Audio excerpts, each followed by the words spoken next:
Γεια σας και καλώς ήλθατε σε ένα ακόμη μάθημα στο οποίο μιλάω αργά ελληνικά. Σήμερα θα μάθουμε για τις ομόηχες λέξεις. Συγκεκριμένα, έψαξα και βρήκα 5 ζευγάρια ομόηχων λέξεων, τις οποίες χρησιμοποιούμε καθημερινά στα ελληνικά. Οι ομόηχες λέξεις έχουν το ίδιο άκουσμα, προφέρονται παρόμοια, όμως έχουν εντελώς διαφορετικό νόημα.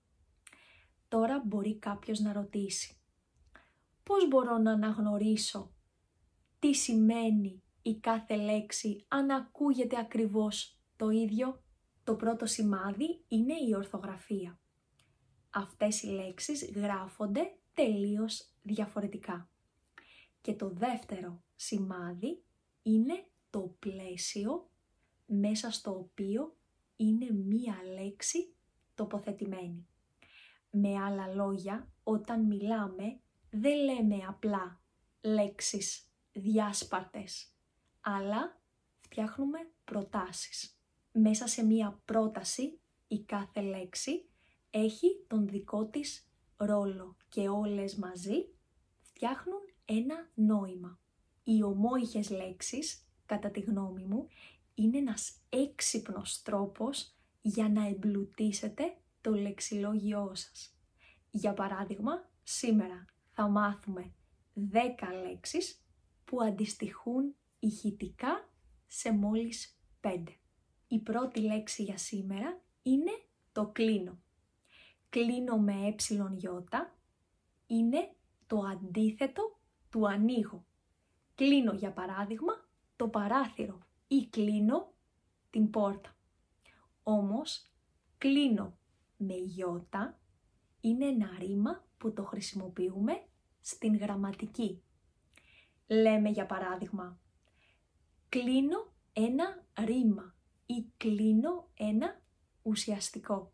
Αν για παράδειγμα η δασκάλα σας ζητήσει να κλείνετε ένα ρήμα στον ενεστώτα, αυτό σημαίνει ότι πρέπει να γράψετε ή να πείτε τις διαφορετικές μορφές, τους διαφορετικούς τύπους που παίρνει το ρήμα ανάλογα με το πρόσωπο στο οποίο αναφέρεται.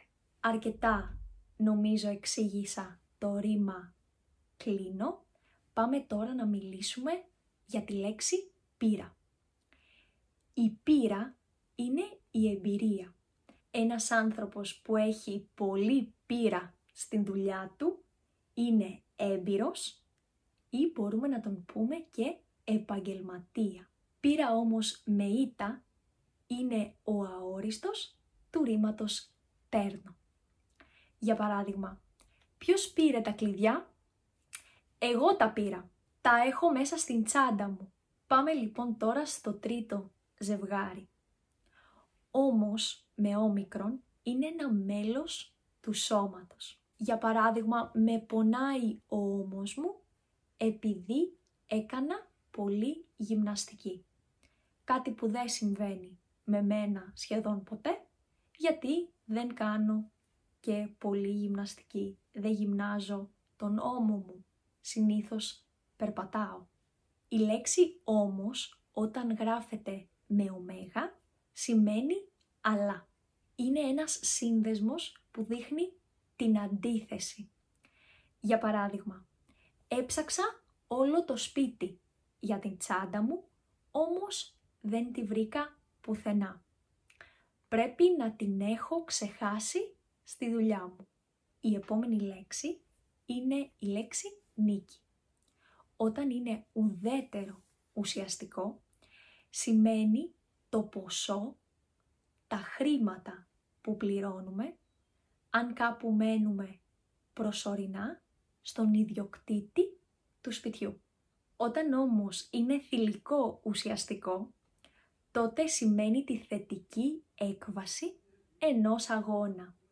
Για παράδειγμα, η νίκη της ελληνικής ομάδας στο ποδόσφαιρο ή στο μπάσκετ.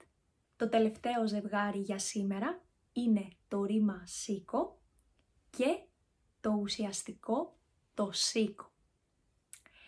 Σήκω είναι η προστακτική του ρήματος σηκώνομαι. Όταν λες σε κάποιον σήκω πάνω, δίνεις μία εντολή, μία προσταγή.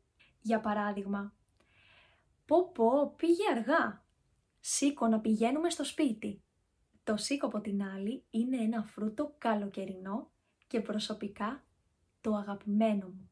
Πέρα από τα φρέσκα σίκα που τα βρίσκει κανείς στην Ελλάδα τέλη Αυγούστου με αρχές Σεπτεμβρίου, μου αρέσουν πολύ και τα αποξηραμένα σίκα που ταιριάζουν υπέροχα με γιαούρτι και γκρανόλα. Αυτό λοιπόν ήταν το μάθημα για σήμερα. Αν γνωρίζετε κι άλλες ομόηχες λέξεις, μπορείτε να μου τις γράψετε κάτω στα σχόλια. Ή επίσης, για να κάνετε εξάσκηση, μπορείτε να γράψετε κάποιες προτασούλες με τις λέξεις που σας έμαθα. Εμείς θα τα πούμε την επόμενη φορά στο επόμενο μάθημα. Φιλάκια πολλά!